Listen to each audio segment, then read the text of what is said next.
Abogado Mauricio Alarcón, él es director ejecutivo de la Fundación Ciudadanía y Desarrollo.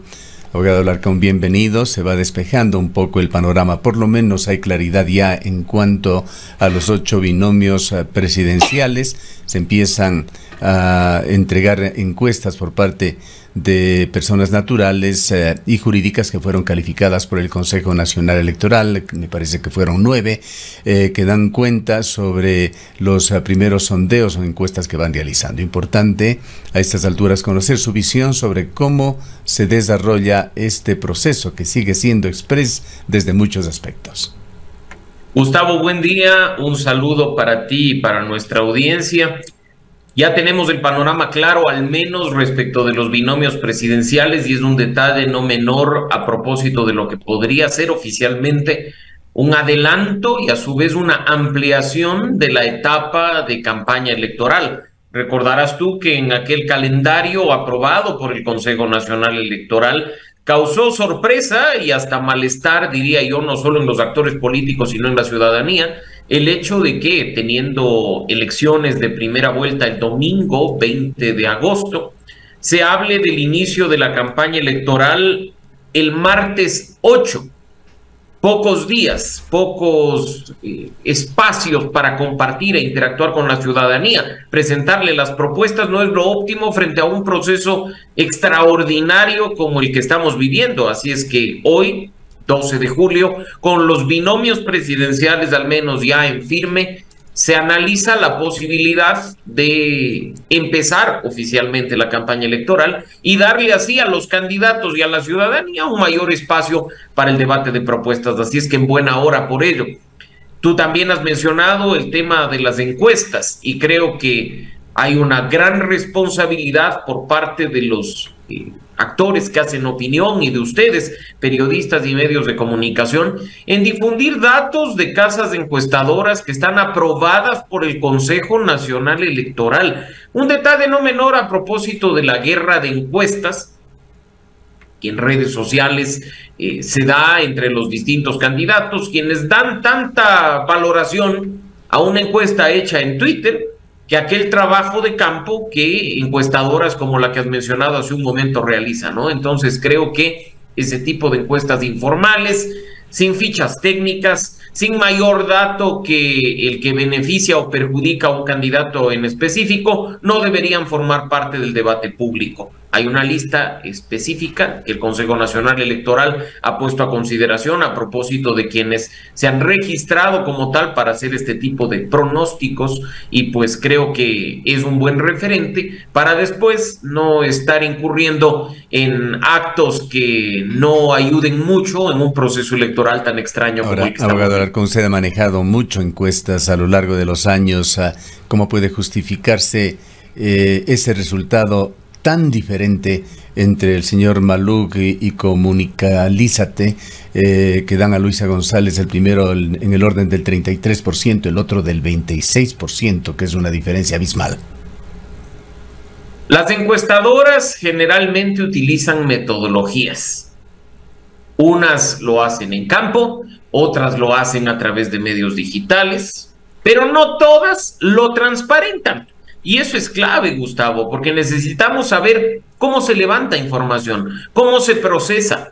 Las diferencias y los errores en las encuestadoras hoy más que nunca son frecuentes. Mira lo que acaba de pasar en Guatemala, donde entra a segunda vuelta y probablemente sea el próximo presidente del hermano país centroamericano, una persona que ni siquiera aparecía en las encuestas.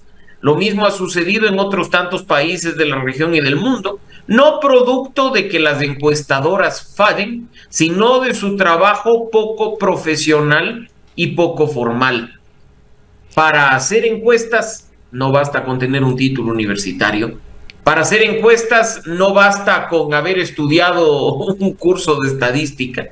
Hay mucho trabajo detrás y en ese sentido, de nuevo, creo que es importante saber qué casas encuestadoras vamos a utilizar para nuestros análisis o qué datos somos los que vamos a entregarle a la ciudadanía. Además, abogado Alarcón, muy buenos días. Otro tema que de alguna manera coloca en una situación no tan real a las encuestas es el altísimo porcentaje todavía que existe de personas indecisas y que muy probablemente en el caso de Ecuador en este momento supera el 60%. De acuerdo al último dato de Cedatos de Polibio Córdoba, es el 64% de personas indecisas. Es un porcentaje muy alto que de última hora puede girar cualquier encuesta. Rosana, buen día. Y creo que hay que también decir que no todos son indecisos, que siempre se ha hablado de la existencia de un voto vergonzante, de aquellas personas que incluso frente a un encuestador no quieren decir por quién van a votar, así te digan que lo que estás diciendo no te identifica con tu nombre y apellido, se va a mantener en secreto. Ese voto vergonzante siempre ha estado presente en la política nacional y en la política de los países hermanos de la región.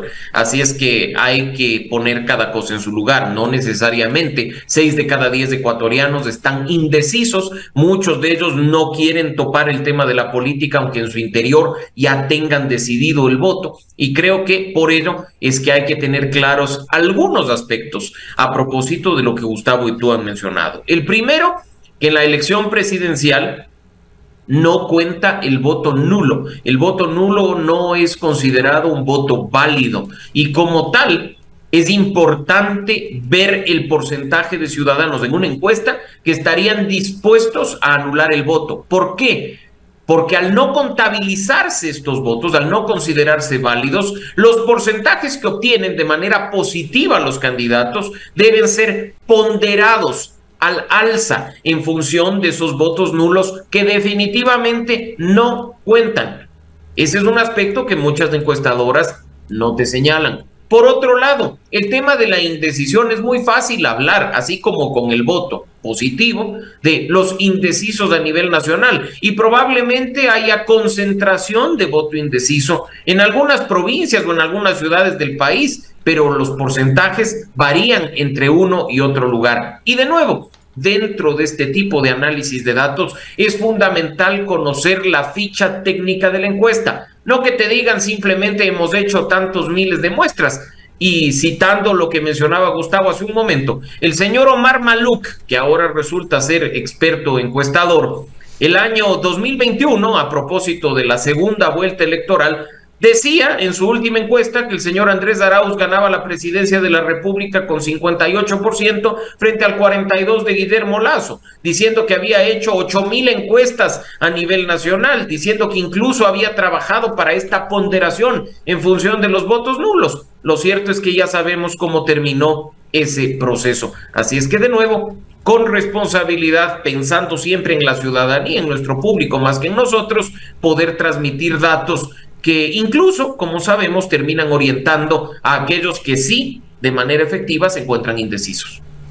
Ahora, con datos que han arrojado algunas encuestas que tienen nombre, que tienen trayectoria, también con lo que circula profusamente en redes sociales, se ha ido generando de alguna manera una idea de posiciones relativas de los candidatos que de alguna forma lo confirma Comunicaliza, dando una primera posición a la candidata del correísmo, un segundo lugar que se disputan entre Sonnenholzer y Yacu Pérez, alternados en sus posiciones relativas en algunas encuestas, Fernando Villavicencio cercanamente atrás de los dos y luego viene el resto. ¿Coincide usted con esa visión general? Yo no estoy aquí, Gustavo, para defender el trabajo de Comunicaliza y de Álvaro Marchante, pero creo que revisando el expediente completo de dicha encuesta, podemos sacar varias conclusiones. Estamos hablando no de un pantallazo en el que te dicen estos son los porcentajes y punto. A mí me ha parecido interesante, por ejemplo, el trabajo que ha hecho Álvaro y Comunicaliza en el sentido de presentar respecto de la última encuesta, en una suerte de tracking poll, como se conoce, cuánto ha aumentado o ha disminuido el voto de los candidatos. Tú ya lo citabas. Se ve que quienes aumentan el voto mayoritariamente son Otto Sonnenholzer, quien estaría en segundo lugar, y Fernando Villavicencio, quien estaría en cuarto. Un estancamiento de Yacu Pérez en el tercero, una suerte de estancamiento de los demás candidatos, incluyendo quien lidera la intención de voto, que es la candidata correísta Luisa González. En ese pantallazo de la encuesta última, ojo, el 6 de julio, se dice también que hay una disminución del voto nulo, que hay una disminución de aquellos que se proclaman indecisos. Así es que en ese sentido hay que, como digo, analizar los datos de manera minuciosa, las tendencias, incluso la forma en la que la ciudadanía simpatiza o no con algunos candidatos, para poder empezar a especular incluso sobre cómo se presentarán los siguientes resultados de encuestas y estudios de opinión. Ahora, abogado Alarcón, ¿cuánto realmente puede influir la campaña electoral? Mucho se habla de la urgencia de adelantar la campaña electoral, que esta va a ser muy corta y no va a permitir a los ecuatorianos, a las ecuatorianas conocer las propuestas, los candidatos. Yo me pregunto si es que realmente los ecuatorianos nos preocupamos por conocer las propuestas, por revisar los planes de trabajo. Circulaba ya el día de ayer o anteayer, no recuerdo bien, cuánto se había invertido por parte de cada uno de los candidatos en Facebook. $130,000, $50,000, hasta montos muy chiquitos que no llegaban ni siquiera a los $1,000 por parte de los candidatos y la candidata. Nos preguntamos cuánto realmente puede influir ya el proceso de campaña electoral o este corto lapso que vamos a tener de campaña electoral. Rosana, considerando la enorme polarización de la que el país es víctima, donde una vez más se está hablando de una tendencia y de quienes se oponen a ella, sin duda la campaña va a jugar un rol importante. Las encuestas y la guerra de encuestas van a tener un rol protagónico. Hay muchos ecuatorianos que saldrán incluso, como ya hemos escuchado, a decir: yo voto por quien vaya segundo. Yo voto por quien tenga opción de en segunda vuelta ganar a la opción contraria. Así es que en ese sentido, la campaña resulta fundamental, no solo como sería sensato en un país democrático para conocer las propuestas, el contenido del plan de gobierno o incluso quién es el equipo que acompaña al binomio presidencial, sino también para tener claridad sobre ciertas posturas que muchas veces no quedan en los documentos oficiales, pero que son vitales tenerlas en cuenta para decidir, ¿no? Así es que una semana para cualquier tipo de acción oficial resulta insuficiente. Es también autoengañarnos cuando les tenemos a los candidatos haciendo franca campaña en esa precampaña que no es vista, observada, sancionada por el Consejo Nacional Electoral, y creo que pues mientras más pronto podamos oficializar el trabajo que ya los candidatos están haciendo en terreno, mucho mejor, a favor de la transparencia, del uso de recursos y de la entrega de información a la ciudadanía. Les invito a hacer un pequeño ejercicio que no ha estado ensayado ni mucho menos. Voy a dar lectura de quienes presiden las listas de candidatos asambleístas en la provincia de La Suay: Adrián Castro, Polibio Martínez, Hugo Palacios, Raimundo Arpi, María Augusta Pineda, David López, Ana María Hernández, Sofía Sánchez, Leonardo Berresueta, Fernando Ochoa. Y la pregunta va para Rosana, una de las periodistas mejor informadas de Cuenca. Rosana, ¿cuántos de ellos conoce? ¿De cuántos de ellos puede hablar algo sobre su visión política, sobre su proyección como representantes de La Suay? Bueno, en realidad son muy pocos, quizás los que ya han estado en la palestra pública y política. Del resto de nombres definitivamente es muy difícil dar una opinión. Se conoce mínimamente su trayectoria profesional, ni qué decir de su trayectoria política, que algunos ni siquiera la tienen.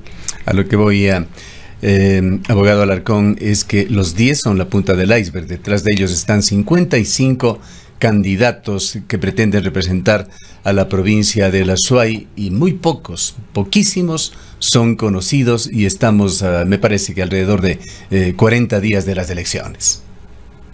Y eso pasará no solo en Azuay, sino en todas y cada una de las provincias del Ecuador. Pasará incluso, Gustavo, Rosana, con la lista de asambleístas nacionales. Y como bien lo has dicho, es apenas la punta de algo que está detrás. En el caso de Azuay quizá no sea tan problemático, porque son 4 nombres los que están detrás de quien encabeza la lista. 5 asambleístas son los que se eligen en la provincia de La Suay. Pero ¿qué va a pasar con la lista nacional, que es mucho más extensa, donde muchas veces te ponen de relleno el candidato 4, 5, 6 y por arrastre terminan entrando? Y son candidatos que no resultan desconocidos porque tienen muchos antecedentes, que probablemente no los ubiquemos porque no tienen trayectoria pública, pero que incluso, como ya sucedió en la asamblea disuelta semanas atrás, tienen antecedentes judiciales, son personas que en el ámbito privado han dejado mucho que desear en cuanto a su ética y a su integridad. Así es que, si bien es cierto que en espacios como este el tiempo es limitado para dar a conocer a la ciudadanía tantos nombres que están detrás de las listas para el órgano de representación por excelencia que es la Asamblea Nacional, ojalá podamos de la mejor manera llevar información completa que le permita al ciudadano votar con la cabeza, no votar con el hígado ni con el corazón. Bien, vayamos al otro gran tema sobre el cual se tendrá que votar en estas próximas elecciones, la consulta popular nacional del Yasuní. La del Chocó Andino tiene una importancia sin duda a nivel nacional también, pero un impacto fundamental en el Cantón Quito. Vayamos a la nacional, y allí el Consejo Nacional Electoral calificó a algunas organizaciones para participar en la campaña electoral. Las menciono porque son pocas: Partido Unidad Popular, Movimiento Amigo, Partido Socialista Ecuatoriano, Movimiento Democracia Sí, Pedro Juan Bermeo Guarderas, Confederación Intercultural de Pueblos y Nacionalidades del Ecuador, AMARU, Unión Nacional de Trabajadores de la Educación, Unión General de Trabajadores del Ecuador, Confederación de Nacionalidades Indígenas del Ecuador. Son en total, me parece que 9 organizaciones, permítame contarla, un poquito más de 10 organizaciones, de las cuales 2 se han calificado para hacer campaña por el no, el resto por el sí. Pero más allá de estos actores que hemos mencionado uno por uno, vemos una cantidad de otros portavoces, desde Petroecuador, desde cámaras, desde organizaciones, algunas con nombres que nunca las hemos escuchado, que están haciendo campaña directa, información entre comillas por el sí o por el no. Quisiera también conocer su opinión, su visión sobre este tema y la importancia de esta consulta. Partamos de lo último, Gustavo. Las organizaciones que se registran para hacer campaña en el Consejo Nacional Electoral son aquellas que van a recibir recursos que salen de tu bolsillo y del mío para aparecer en medios de comunicación con su postura. No obstante, cualquier ciudadano, al igual que se realiza cuando se simpatiza con un candidato, puede hacer campaña o pronunciarse respecto de los procesos de democracia directa que tendremos también el 20 de agosto. Si revisamos incluso el tema de las encuestas y particularmente el estudio de la casa encuestadora que hacíamos alusión al inicio, vemos que hay mucho más claridad en la postura de la consulta del Chocó Andino, particularmente aquella que tú decías se realiza exclusivamente en el Cantón Quito. Resultados mucho más difusos y que podrían ir del un lado o del otro respecto de la consulta popular del Yasuní. Hay muchos mitos, hay mucho debate superficial, particularmente respecto de este último proceso, y creo que no se ha tratado el tema con la responsabilidad del caso. Estamos hablando, sí, de un tema ambiental, así como de un tema económico para el país. Poco o nada se ha hablado de los derechos y libertades fundamentales de las personas a las que este tipo de actividad extractiva en esa zona en específico afecta. Y creo que, lamentablemente, estamos incluso a merced de manipulación política de aquellos candidatos que pescan a río revuelto respecto de este tema tan importante para tratar de obtener el favor de la ciudadanía respecto de sus intereses particulares, ¿no? Así es que también ese tema, Gustavo, Rosana y amigos, tiene que discutirse con mucha responsabilidad frente al país para que la ciudadanía comprenda los aspectos positivos y negativos de una u otra postura y sobre todo las cuestiones que tendría esta decisión en cuanto a impactos al mediano y largo plazo. Bien, concluyamos con la importancia que pueda tener una rápida decisión del Consejo Nacional Electoral para que se abra ya oficialmente la campaña electoral, y por otra, el papel de los medios de comunicación, tanto tradicionales como los medios digitales en estos próximos 40 días. Lo primero, Gustavo, es importante a tener en cuenta respecto de los recursos públicos que forman parte del Fondo de Promoción Electoral. La cantidad que ya fue aprobada y que será asignada a los binomios presidenciales no va a modificarse por cuanto cambiaría el tiempo. No se van a aumentar los recursos que se asigne a los binomios presidenciales en función de un aumento de tiempo de campaña electoral. Ese es un detalle importante, así es que ahí los candidatos a la presidencia tendrán que ser lo suficientemente inteligentes para dosificar esos recursos de la mejor manera y, extendiendo el tiempo de la campaña, llegar a la ciudadanía de mejor manera. Pero en este caso estamos hablando de la publicidad electoral, la propaganda. Mientras una cifra muy pequeña con respecto a lo que se ha dado desde el Estado para las pasadas campañas electorales. Efectivamente, por eso en este caso, Gustavo, la propaganda será limitada y, como digo, usada estratégicamente por los 8 binomios presidenciales. Así toma mucha fuerza lo que se conoce como free press, los espacios de entrevistas, los espacios informativos, el debate que se genera en los medios de comunicación a propósito de los candidatos y de sus propuestas. Cuando además la ciudadanía está cansada de oír siempre que uno es el más preparado, el que más puede hacer, el que sabe cómo hacerlo, que viene con una varita mágica para solucionarlo todo, confía mucho en el trabajo del periodismo para poner el dedo en la llaga, para topar esos temas incómodos que el candidato no quiere mencionar, para hablar de aquellas omisiones en sus planes de gobierno y sobre temas sensibles que incluso rayan ya la desinformación por parte de su campaña y de su candidatura. Y en el tema de cifras también cabe señalar que estos aproximadamente 9 millones de dólares para las campañas electorales de partidos y movimientos, que esto incluye Presidencia de la República, también las listas de asambleístas. Hay otro fondo que no se lo puede utilizar en medios de comunicación formales, sí en otro tipo de publicidad, de propaganda, de mítines, etcétera, que es mucho más cuantioso, 5.2 millones de dólares por cada grupo político en lo que respecta a Presidencia de la República y asambleístas, y 2,6 millones por cada actor político que quiera promover el sí o el no. Y en este caso hablamos de financiamiento privado, Gustavo. Estamos hablando de esos recursos que algunas personas invierten en las campañas y de los cuales después quieren obtener rédito.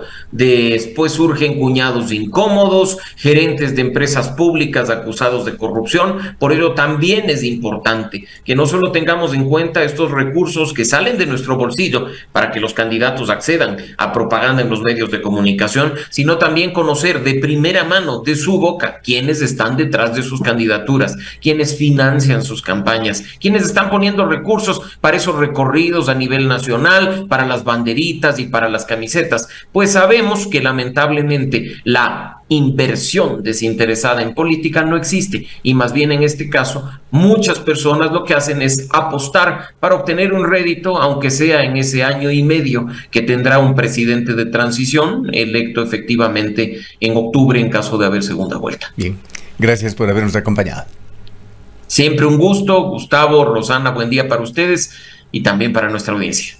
Han escuchado al abogado Mauricio Alarcón, director ejecutivo de la Fundación Ciudadanía y Desarrollo.